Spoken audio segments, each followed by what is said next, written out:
Heoi kia pūmau tonu ki te kaupapa keri whenua nei, I tai atu a te karare ki tētahi o ngā tūtanga whenua, kua keri a kētia nei e ngā umanga maioro, ki te rapu ake mēnara e tika ana rānei kia āwangawanga tātou. Nei rā tētahi mahi maina kei Waihi. In Waihi we've got two mines. One is the Waihi open cast mine, which you can see from the main street if you walk up the hill, and then we have the underground mine.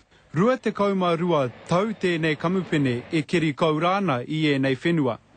Whā te kau heke tea te rahi. Kei te takiwa o te kotahi rau mano ngā aunihi koura ka tangohia I a tau.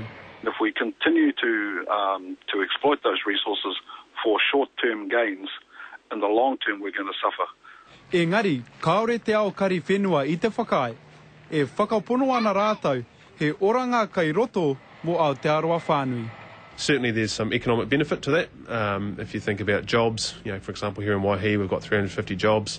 In the community there's about another 350 people that have a job because of what we do. I don't think that there'll be many employment outcomes for the people of the area of Ngāti Maru and the iwi around those areas in Coromandel, because it's more likely that they'll bring in their labour from outside. Engari, hei tā Calvin, kei te whakararu noiho te kuare I a rātau mahi. It's not the same as 30 years ago. Lots has changed, and there's a real opportunity for New Zealand and all of New Zealanders to have a look and have a debate about how we should operate and have some input into that. Kei te hia te kamupene nei ki te whakawhānui o rātau mahi maina I ngā tau e heke mai nei. Engari, ki raro whenua noiho. He tā Gardner, te karere.